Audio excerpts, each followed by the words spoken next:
ونصلی علی رسولہ الکریم اما بعد فاعوذ باللہ من الشیطان الرجیم بسم اللہ الرحمن الرحیم رب اشرح لی صدری ویسر لی امری واحلل عقدۃ من لسانی یفقہوا قولی۔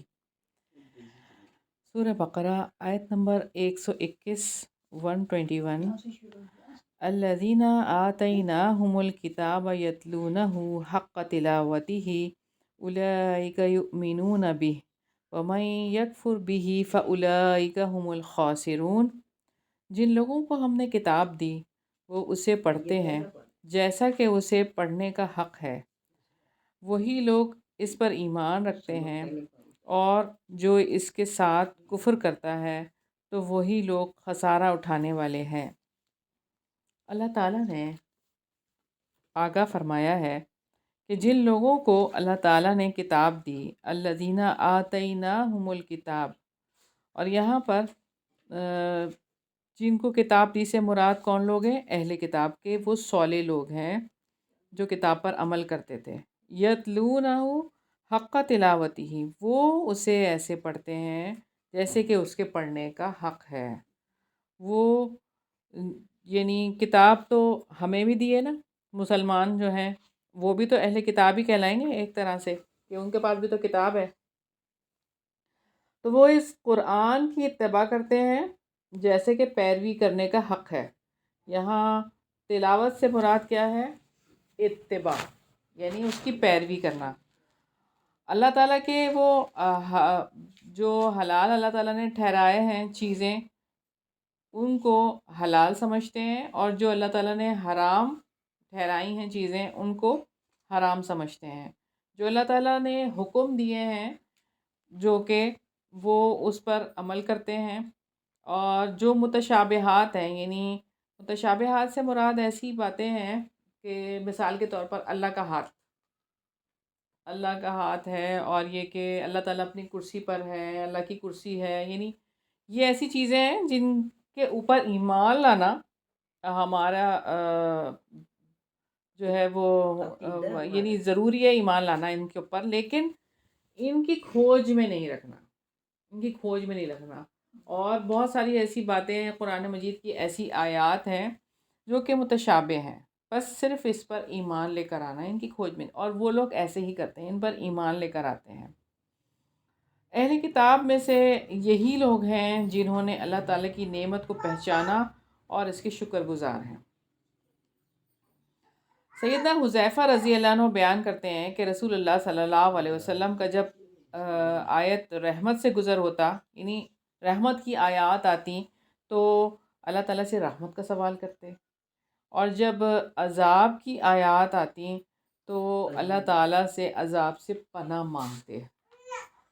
سیدنا عمر رضی اللہ عنہ نے فرمایا کہ حق تلاوت یہ ہے کہ جنت کے ذکر کے وقت جنت کا سوال کیا جائے، اور جہنم کے ذکر کے وقت اس سے پناہ مانگی جائے۔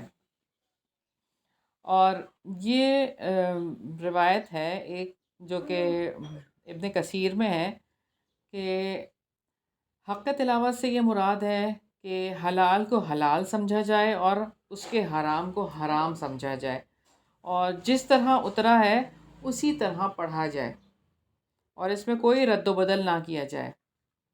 جو آیات حکم کی ہوں، یعنی کرنے کے لیے کہا گیا ہو، اس پر عمل کیا جائے، اور جو متشابہات ہیں ان پر ایمان لایا جائے۔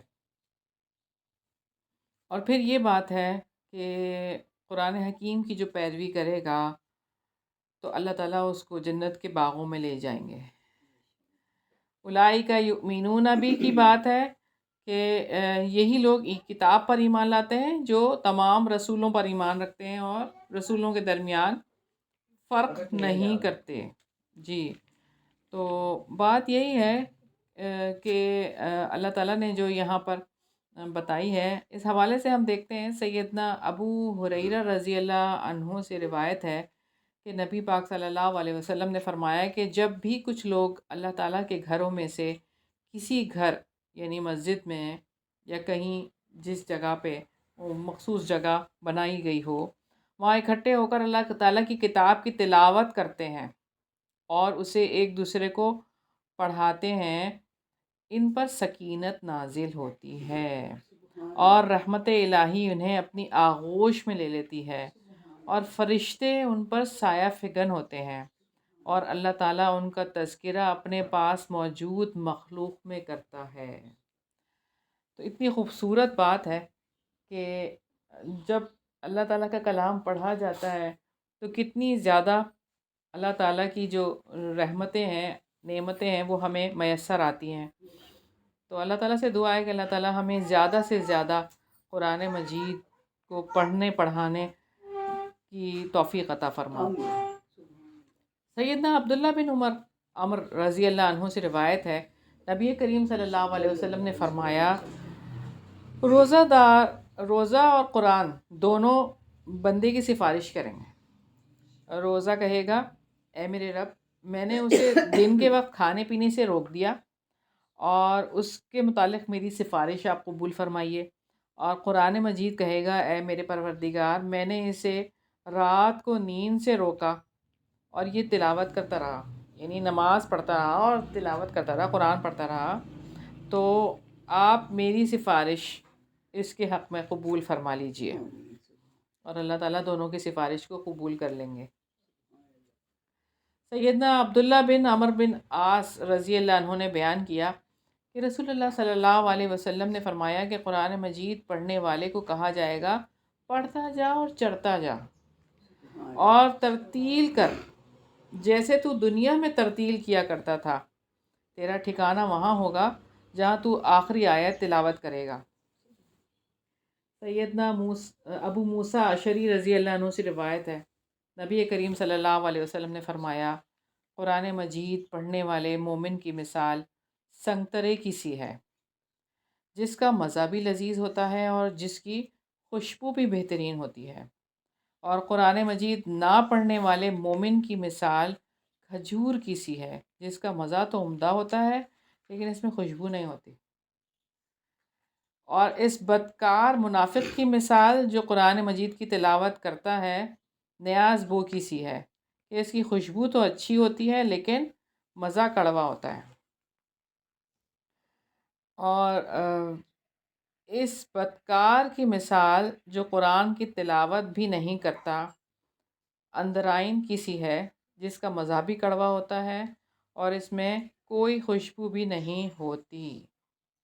تو یہاں سے ہمیں جس چیز کا پتہ چلتا ہے وہ یہ کہ قرآن تو پڑھیں گے، ہر کوئی پڑھے گا، لیکن اللہ تعالیٰ کے نزدیک کون لوگ ہیں کہ جو اس درجے پہ ہوں گے کہ قرآن بھی پڑھیں گے اور ان کے پڑھنے کو اللہ تعالیٰ اس طرح پہچانیں گے، یعنی سنگترے کی سی خوشبو، اس کا ذائقہ بھی اتنا لذیذ، اور پھر کجا کے کہیں نیاز بو ہے اور کہیں اندرائن ہے، تو اللہ تعالیٰ کے نزدیک بظاہر ایسا لگتا ہے کہ قرآن سبھی پڑھ رہے ہیں، لیکن کیٹیگریز اللہ تعالیٰ کے نزدیک ہی پتہ چلیں گی جب ہم جائیں گے کہ کون کیا کر رہا تھا اور کون کیسا تھا، یہ تو اللہ تعالیٰ کو ہی بہتر پتہ ہے۔